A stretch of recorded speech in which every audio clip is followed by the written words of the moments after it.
so extreme that the community interest in retribution, punishment, community protection and deterrence can only be met by a sentence of life imprisonment. The manner in which he killed her was cruel, merciless and abhorrent. The offender's crime falls within the worst category of murder. Kasus hari ini membawa kita ke kota Sydney, Australia, kembali ke tanggal 27 April 2010 pukul 6.30 sore. Jalanan di sekitar Chatswood terasa damai, orang-orang pulang bekerja dan bersiap menghabiskan malam. Hingga jeritan putus asa seorang wanita memecahkan kesunyian. Sepasang suami istri yang sedang berjalan dengan anjing mereka di sepanjang jalan Holland Street dan datang untuk memeriksa. Mereka melihat seorang pria mengenakan jaket berkerudung hijau dan menenteng ransel berlari menjauh dari rumah di mana teriakan itu terdengar. Suami istri itu mencoba menantang pria itu, tetapi pria itu segera berlari dan menghilang. Saat pasangan itu semakin dekat ke rumah itu, mereka menemukan seorang wanita di beranda. Wanita itu mengalami luka mengerikan, dan jelas tidak ada yang dapat dilakukan untuk menyelamatkannya. Michelle Bates telah dihabisi di depan pintu rumahnya sendiri. Michelle baru saja pulang bekerja di Rumah Sakit Royal North Shore Hospital. Dia lahir di New Zealand dan bersekolah di Epsom Girls Grammar School di Auckland. Dan kemudian Michelle bekerja di Departemen Jantung di Rumah Sakit Greenland. Sejak dia pindah ke Sydney, Michelle telah bekerja di unit gawat darurat di North Shore Hospital selama 25 tahun dan 10 tahun terakhir sebagai manajer unit perawat. Pekerjaan itu sangat sulit dan menegangkan. Jam kerjanya panjang dan beban kerjanya berat. Namun Michelle menanggapinya dengan tenang. Dia digambarkan pendiam dan tertutup. Michelle sangat populer dan dihormati di antara teman-temannya. Siapa yang tega menyakiti Michelle dan mencelakainya begitu kejam? Polisi menduga mungkin Michelle telah mengganggu seseorang yang merampok rumahnya. Tetapi teori ini dengan cepat dibantah. Listrik rumah Michelle sengaja diputus di dekat kontak sambungan dekat pintu depan. Ini berarti lampu sensor luar ruangan dan sistem alarm telah dinonaktifkan. Pintu gudang Michelle juga tampak telah rusak. Michelle telah disergap dalam serangan yang direncanakan. Tenggorokannya telah dilukai dengan sajam beberapa kali di dada, kepala dan leher sebelum dia dibiarkan mati kehabisan darah di berandanya. Polisi mulai menyelidiki catatan pribadi dari anggota staf rumah sakit. Michelle telah melaporkan adanya pencurian obat-obatan dan seorang anggota staf telah dipecat sebagai akibatnya. Mungkin mantan koleganya yang tidak puas akan punya motif. Daerah itu ditutup dan petugas melakukan pemeriksaan untuk mencari petunjuk. Lebih dari 20 alat penanda mengarah menjauhi properti Michelle menuju sepanjang jalan setapak ke arah jalan Johnson Street, bahwa tanda-tanda itu menunjukkan jalur pembunuh saat dia melarikan diri. Polisi juga mengimbau masyarakat untuk melacak pelaku. Hari-hari terakhir Michelle adalah hari biasa. Dia pergi bekerja dan kemudian berhenti untuk membeli kebutuhan sehari-hari dalam perjalanan kembali ke rumahnya yang dia tinggali bersama pasangannya David, yang dengan cepat dinyatakan tidak terlibat. Kota Chatswood adalah daerah dengan tingkat kriminal yang rendah dan merupakan lingkungan yang aman. Michelle adalah perawat teladan, teman yang baik bagi rekan-rekannya.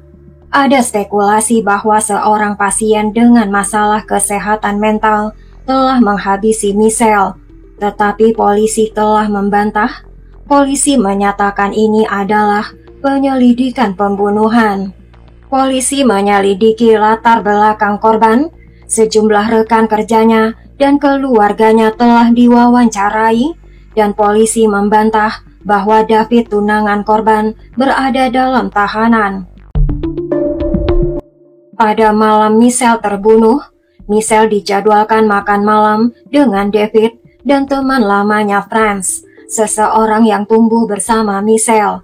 Franz berada di Australia untuk mengikuti kompetisi balap perahu naga, dan mereka mengatur untuk bertemu dan berbincang-bincang. Franz membatalkan makan malam dan kembali ke New Zealand, dan Franz benar-benar terkejut ketika dia mengetahui apa yang terjadi pada Michelle. Saat polisi berbicara dengan orang-orang, satu nama muncul. Michelle telah berbicara dengan orang-orang yang bekerja dengannya di rumah sakit bahwa seorang pria mulai membuat Michelle takut.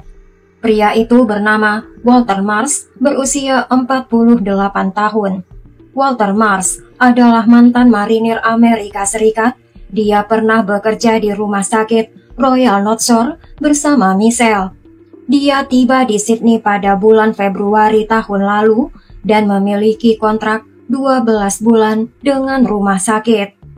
Walter ingat pernah bertemu Michelle beberapa kali saat Walter bekerja di rumah sakit. Tetapi Walter mengatakan mereka tidak pernah berselisih atau hal semacam itu. Namun setelah ditelusuri lebih jauh, tampaknya itu tidak benar.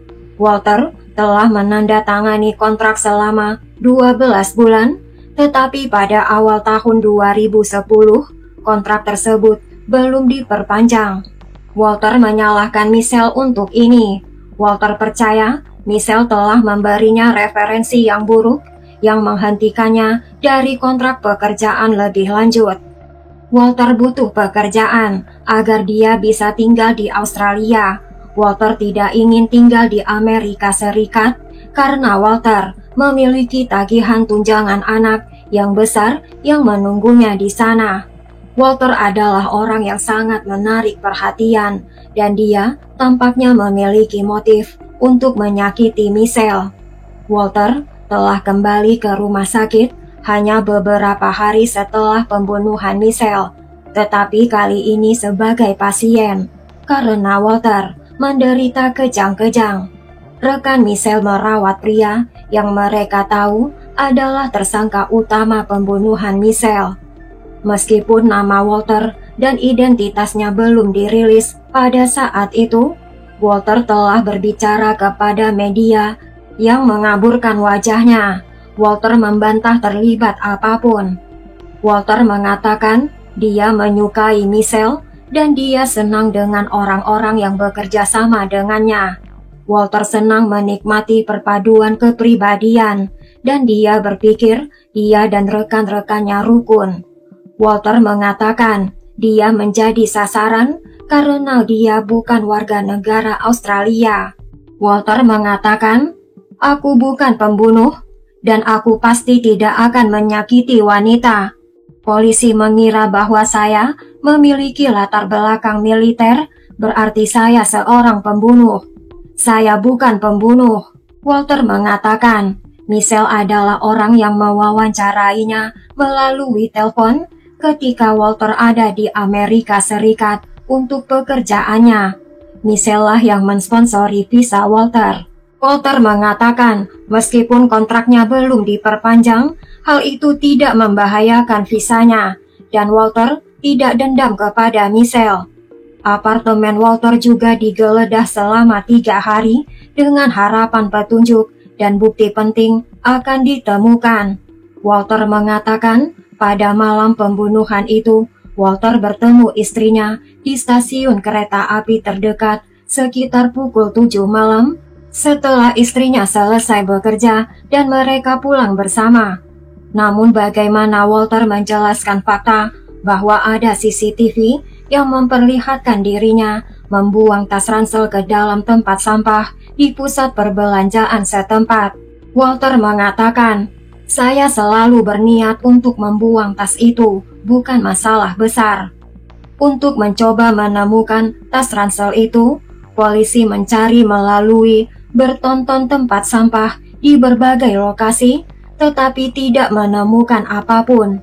Meskipun polisi telah berbicara kepada Walter 2 kali, tidak ada cukup bukti untuk mendakwa Walter. Walter dibawa ke kantor polisi untuk yang ketiga kali. Dalam wawancara terakhirnya dengan polisi, Walter mengatakan dia terkejut mendengar tentang pembunuhan mantan bosnya. Walter mengatakan merasa ngeri jika seseorang melakukan itu. Walter mengatakan dia tidak menghabisi Michelle. Polisi juga berbicara dengan istri Walter. Dia bilang pada malam pembunuhan itu, hanya setengah jam setelah kejadian, Walter mengatakan pada istrinya, "Aku melakukannya, selesai, jalang itu sudah mati, tidak ada lagi referensi buruk."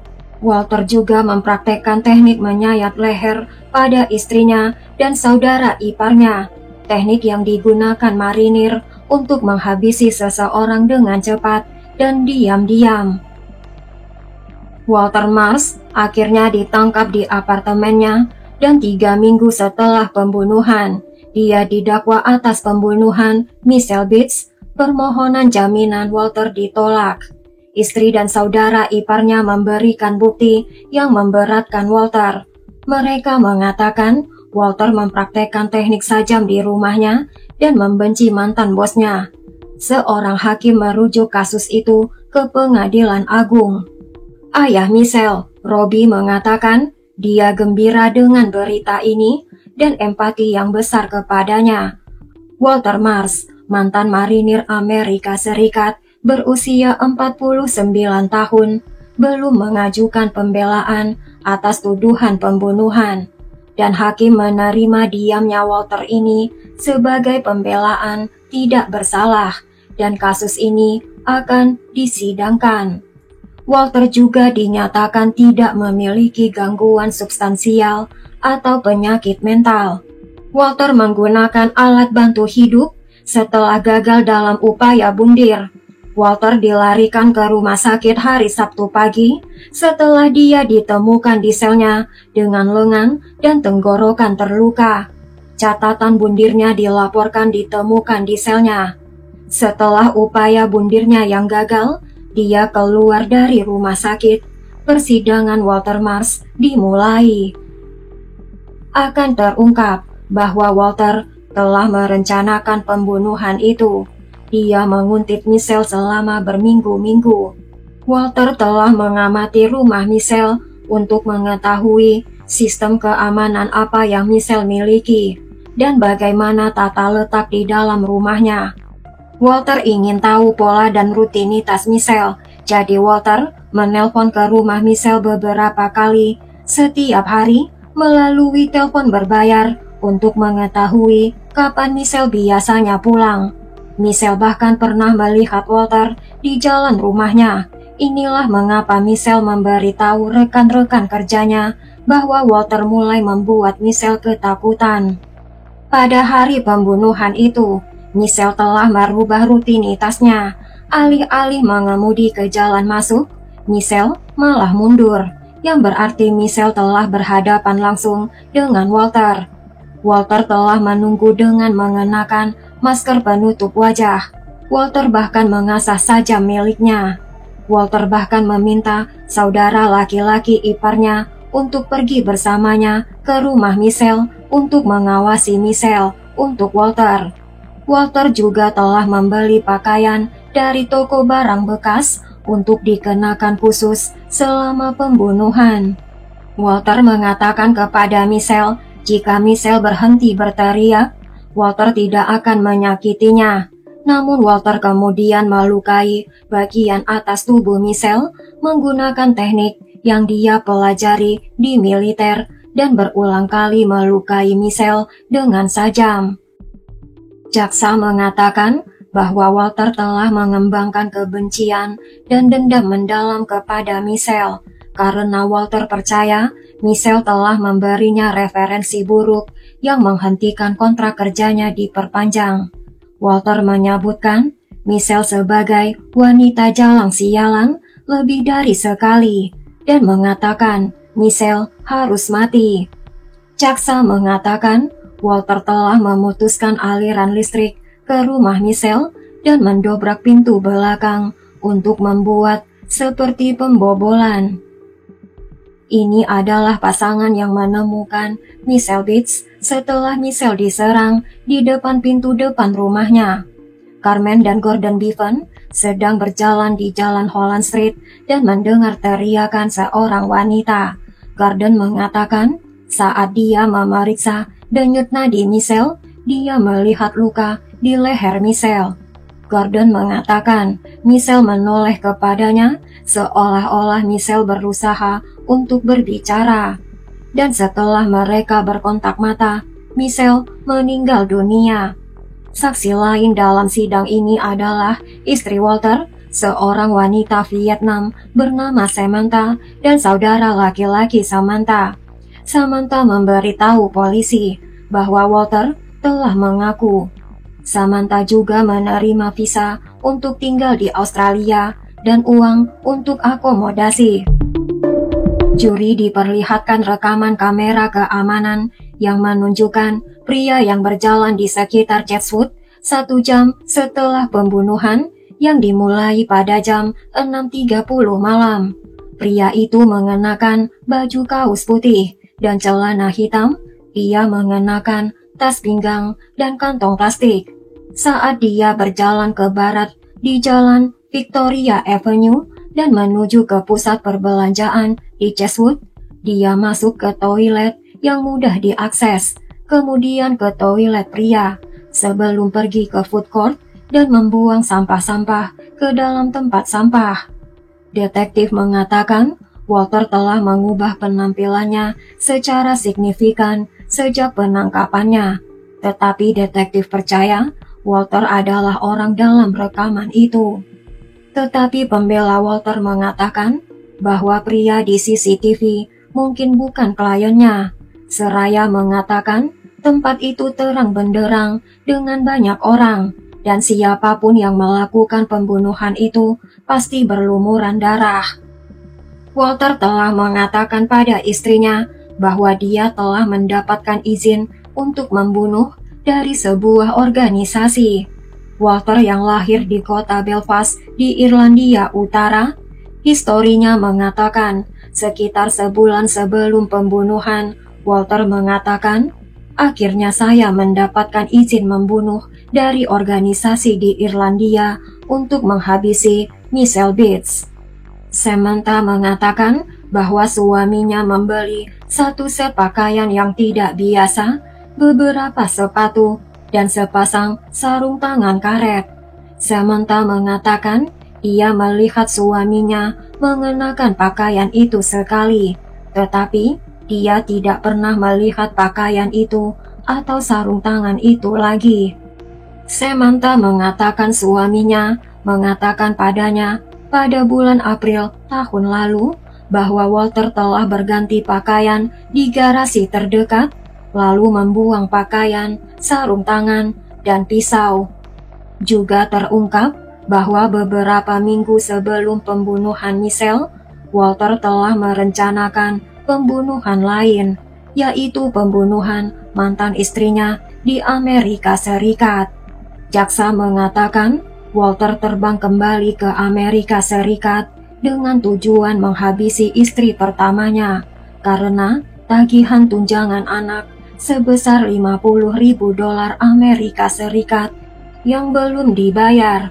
Tetapi akhirnya itu tidak terjadi dan Walter tidak menghabisi mantan istrinya. Jaksa mengatakan bahwa Walter berpikir akan menyelesaikan masalahnya dengan menghabisi mantan istrinya dan kemudian beralih menghabisi Michelle Beach. Pada bulan November, juri mencapai vonis Walter bersalah dalam pembunuhan Michelle. Tepuk tangan memenuhi ruang sidang. Rekan dan keluarga Michelle jelas sangat senang dengan hasilnya. Reaksi Walter, dia tersenyum, dia tertawa, dia bercanda dengan pengacaranya, dia bersikap sangat santai. Wajah Walter tanpa penyesalan. Hakim mengatakan bahwa tingkat kejahatan pelaku sangat ekstrim dan hukumannya dapat dipenuhi dengan hukuman penjara seumur hidup. Pembunuhan yang dilakukannya termasuk kategori pembunuhan terburuk. David Grant, pasangan Michelle, merasa senang Walter tidak lagi bebas dari jalanan. Walter tidak bisa lagi menyakiti orang lain. Walter mengabaikan permintaan hakim agar Walter berdiri untuk mendengarkan putusan vonis terakhirnya dan harus didesak oleh pengacaranya. 4 tahun kemudian, Walter mengajukan banding atas hukumannya. Tujuannya menjadi minimal 24 tahun. Pengacaranya berpendapat bukti-bukti seputar pelatihannya menggunakan pisau saat dia di marinir seharusnya tidak diterima di pengadilan. Tidak ada kesamaan antara metode yang dilatih Mars untuk dilakukan dan luka-luka pada almarhum. Hal itu diperdebatkan. Juga diperdebatkan hukuman seumur hidup. Ini jelas berlebihan. Mereka mengatakan tidak ada penyiksaan, tidak ada motif seksual, tidak ada lebih dari satu korban, dan Walter memiliki catatan kriminal yang bersih. Hakim Harrison mengatakan pembunuhan itu menunjukkan perencanaan tingkat tinggi dan jelas serangan yang berkelanjutan dan tanpa ampun terhadap korban yang tidak bersalah dan tidak berdaya. Dan hakim mengatakan ini bahaya di masa depan bagi masyarakat. Karena alasan ini, banding Walter ditolak dan hukuman awal tetap berlaku. Pada bulan April 2020, Walter Mars yang berusia 59 tahun ditemukan meninggal dunia di selnya. Walter ditemukan jam 8:20 pagi dan tidak ada penyebab kematian yang segera diungkapkan. Tetapi kemudian dilaporkan Walter melakukan bundir. Pemakaman Michelle dilakukan lebih dari 1.000 orang. Jelas berapa besarnya dampak yang diberikan pada masyarakat. Penghargaan Michelle Beach diberikan untuk perawatan pediatrik inspiratif didirikan. Mereka yang memenangkan penghargaan Michelle ini masing-masing menerima peralatan medis senilai $20.000 untuk rumah sakit mereka dan beasiswa senilai $5.000 untuk pengembangan profesional, pelatihan, atau penelitian. Sampai di sini dulu kasus ini guys. Bagaimanapun baiknya seseorang, pasti ada juga musuhnya. Jadi, selalu berhati-hati berbicara atau bersikap kepada orang lain. Bila suka ceritanya, jangan lupa berikan subscribe, bantu channel ini untuk berkembang. Thank you for watching guys.